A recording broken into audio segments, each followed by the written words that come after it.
Okay, so in today's video we're going to be looking at the group presentation and what that entails. So it's called Assessment 1 for SACE. So if you look on the SACE website you will see under Assessment 1 some examples. So the purpose of this particular assignment is to demonstrate your knowledge and understanding of A Doll's House, because that is the play that we'll be studying. You demonstrate your knowledge and understanding of the role that you choose to take on in your interpretation, and then you demonstrate that role, your knowledge and understanding, through some sort of practical application. Now this is the task sheet in this PowerPoint presentation, so if you'd like to have a look at that, have a look at the day map task. But what you're doing through it is you're showing a knowledge and understanding of the process of creating and presenting a production of A Doll's House as a practitioner in an offstage or onstage role. You are showing your knowledge and understanding of the stylistic, thematic, structural and cultural features of A Doll's House. So your particular group's style and themes, that's what you get assessed on. You include analysis of the concepts and ideas in A Doll's House relevant to your dramatic role and product. So this might be what Ibsen was going for as well as what you're trying to do. That you are showing experimentation with and exploration of the ways of applying the stylistic, thematic, structural and cultural features of A Doll's House in a dramatic product. So that dramatic product, which has been rehearsed, you've experimented with some different ideas, and then you apply those stylistic ideas.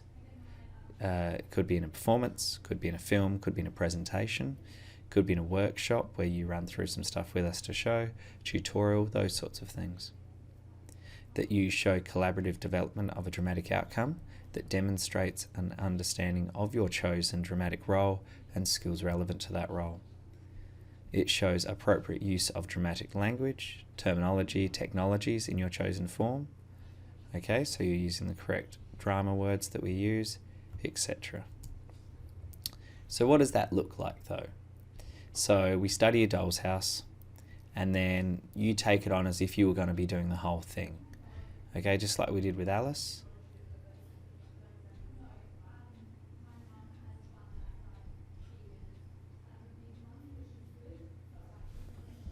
Hello. So what do we do? Well, first off, we study A Doll's House. Then we approach it as if you're going to put the whole play on. Like we did with Alice, we think about the whole performance. What is it we want to get out of this? What do we want the audience to get out of it? What do we want to show them? And then what you do is you choose a role, on stage or off stage. So you might choose to be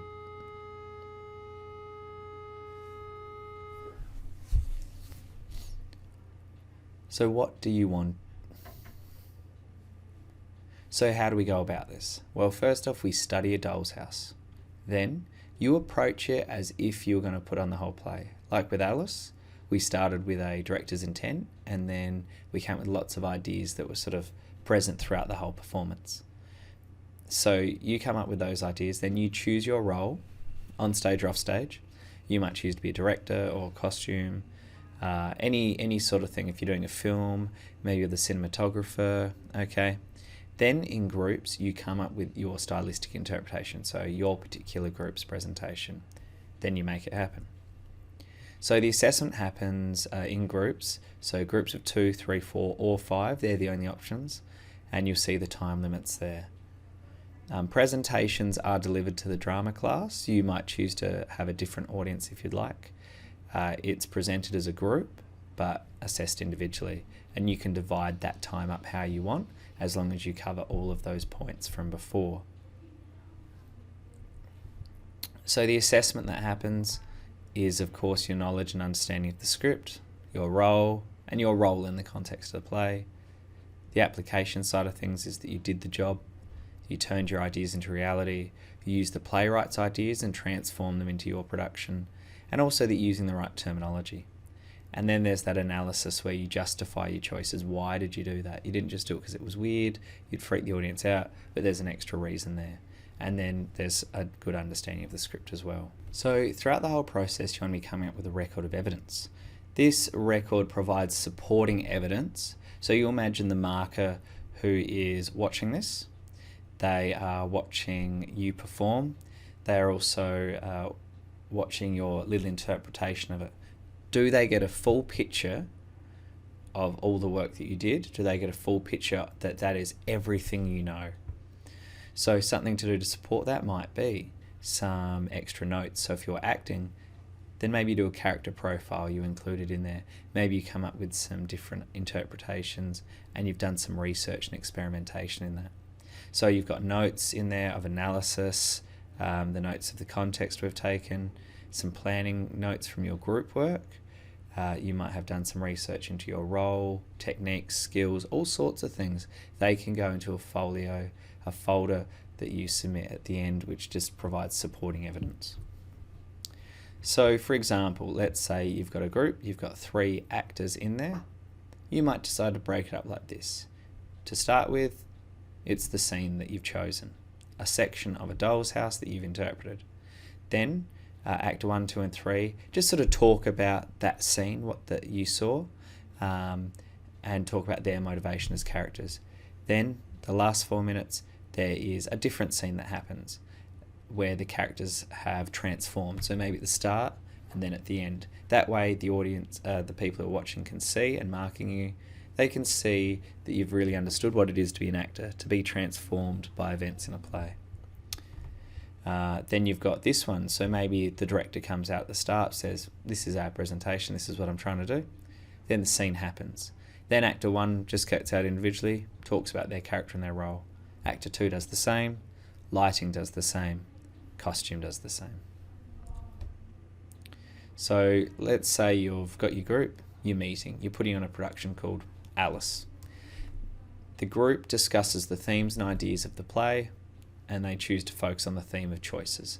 Brad's the director, and he writes, with the help of the group, the intent. Then David, the lighting guy, starts thinking about how he can do that. Luke's the same as set designer. Ava and Maria want to act, and so they start thinking about, hey, how is this all going to come together? The next time you meet, Brad shares his finished vision. The group might adjust a little bit, but then they ultimately decide on a style. They come up with some ideas, they share those ideas and how they fit with that style. You work out some timelines. Then maybe the next few lessons you're doing some individual research, adding what you could be doing some drawings, doing some learning of lines, all those sorts of things, character development. Then at the end of the lesson you get together and talk about it. Then from there, possibly it's time for the director to start blocking with you. David starts to do some practical stuff. Luke's starting to get some practical stuff done as well. So if you have a look at this playlist, which is also on my channel, you'll see some different interpretations of Alice. Okay, so there's one that's ballet. It still has the essence of what Lewis Carroll's trying to do with the caterpillar, but it's totally different. You've got some of those dark, look at the absurd side of things. You've got some really fun, entertaining ones. Don't be limited by just putting on a realistic performance. Think about some extra elements you could add in there. What about the visual stuff? What about some computer stuff? Multimedia, think about the costumes. How are those things going to add to it? Make some really important choices about every single element of your production. Okay, so this is the process for the rest of the time. We work out what we want to achieve, come up with a hypothetical example, learn about the historical context, which there'll be another video about that. Learn about Ibsen and A Doll's House, read the script, analyze the script, and then you're on your own with the groups. Okay? All right, well, hopefully that has been helpful. The next video that'll be up soon is this one, where we start to introduce A Doll's House. All right.